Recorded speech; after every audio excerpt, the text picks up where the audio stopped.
Hello friends, welcome to AHT times channel. Friends, ఈరోజు మీ అందరికీ ఈ వీడియోలో ఇప్పుడే వచ్చినటువంటి ఒక ఫ్లాష్ ఇన్ఫర్మేషన్ అప్డేట్ గురించి చెప్పడానికే ఈ యొక్క వీడియోని అయితే చేయడం అయితే జరుగుతుందండి.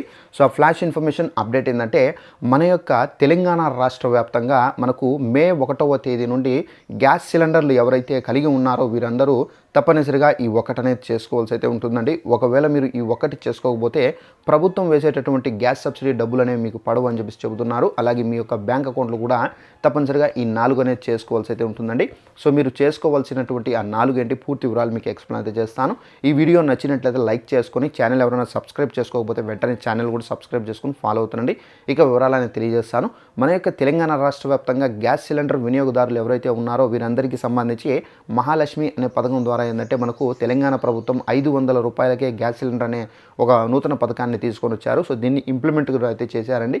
సో ఎవరైతే ఈ గ్యాస్ సిలిండర్కి సంబంధించి ఎవరైతే సబ్సిడీ డబ్బులు పొందుతున్నారో వీరందరూ తప్పనిసరిగా మీరు ఏప్రిల్ 30వ తేదీ వరకు, అనగా మే 1వ తేదీ వరకు అయితే మీరు తప్పనిసరిగా మీ యొక్క గ్యాస్ సిలిండర్లకు ఈకేవైసీ అనేది కంప్లీట్ అయితే చేసుకోవాలని చెప్పేసి చెబుతున్నారండి. ఒకవేళ ఎవరైతే ఈకేవైసీ చేసుకోరో అలాంటి వాళ్ళందరికీ సంబంధించి ఏదైతే సబ్సిడీ డబ్బులు ఉన్నాయో ఈ డబ్బులు అనేవి జమ కావు అని చెప్పేసి కూడా ప్రభుత్వం అయితే చెబుతున్నారు. ఈ ఈకేవైసీ ఎక్కడికి వెళ్ళి చేసుకోవాలి ఏంటనేది మీకు ఎక్స్ప్లెయిన్ అయితే చేస్తాను. అయితే మనకు ఈకేవైసీ ఎక్కడికి వెళ్ళి చేసుకోవాలంటే, మీరు మీ ఇంట్లో ఏదైతే గ్యాస్ సిలిండర్ యూజ్ చేస్తున్నారో, అంటే మనకు పలు రకాల అయినటువంటి సిలిండర్లు యూజ్ చేస్తూ ఉంటారు. కొంతమంది హెచ్పి సిలిండర్, కొంతమంది భారత్, కొంతమంది ఇండియన్. సో ఈ విధంగా different type of cylinder companies నుండి సో మనకి ఏంటంటే సిలిండర్లు అనేది యూజ్ చేస్తూ ఉంటారు. సో మీరు ఏదైతే సిలిండర్ యూజ్ చేస్తున్నారో ఆ ఆఫీస్కి, అంటే ఆ బ్రాంచ్కి వెళ్ళండి.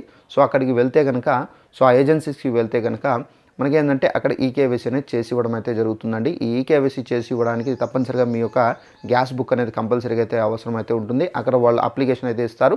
సో దాంట్లో మీ యొక్క అడ్రస్, మీ యొక్క ఫోన్ నెంబరు, మీ యొక్క సంబంధించినటువంటి పేరు, సో గ్యాస్ ఎవరిపైన అయితే ఉందో సో వారి యొక్క పేరు మొత్తం ఫిల్ చేసి సో అప్లికేషన్ ఇచ్చారనుకోండి, మీకు ఈకేవైసీ అనేది చేసి వాళ్ళు అయితే ఇమీడియట్గా అయితే ఇవ్వడం అయితే జరుగుతుంది.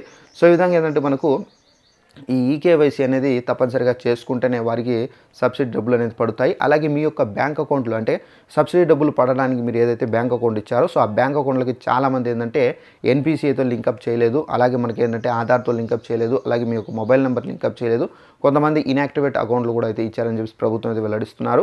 అయితే తప్పనిసరిగా మీ యొక్క అకౌంట్ అనేది యాక్టివేషన్లో ఉండాలి, ఎన్పిసిఐతో లింకప్ చేసుకొని ఉండాలి, అలాగే ఆధార్ కార్డు అనేది మీ యొక్క బ్యాంక్ అకౌంట్కి లింకప్ అయి ఉండాలి. అలాగే మీ యొక్క బ్యాంక్ అకౌంట్కి మీ మొబైల్ నెంబర్ ఏదైతే ఉందో అది కూడా మీరు లింకప్ అయితే చేసి ఇవ్వాల్సి అయితే ఉంటుందండి. సో ఇవన్నీ మీరు పర్ఫెక్ట్గా చేసి మీరు సబ్మిట్ చేయాల్సి అయితే ఉంటుంది. ఎవరైనా ఈ విధంగా చేసుకొని వారు ఉంటే కనుక, అంటే సబ్సిడీ డబ్బులు ఇంకా మాకు పడడం లేదంటే తప్పనిసరిగా మీ యొక్క బ్యాంక్ అకౌంట్ అనేది చెక్ చేసుకోండి. ఒకవేళ చేసుకుని వారు వెంటనే బ్యాంకుకు సంబంధించినటువంటి బ్రాంచులకు వెళ్ళి మీరు అక్కడైతే ఇవి పూర్తి చేసుకోండి ఫ్రెండ్స్. సో ఇదండి మనకు ఉన్నటువంటి ఇన్ఫర్మేషన్. ఈ వీడియో నచ్చినట్లయితే లైక్ చేసుకుని ఛానల్ సబ్స్క్రైబ్ చేసుకుని ఫాలో అవుతానండి. Thanks for watching this video. All the best.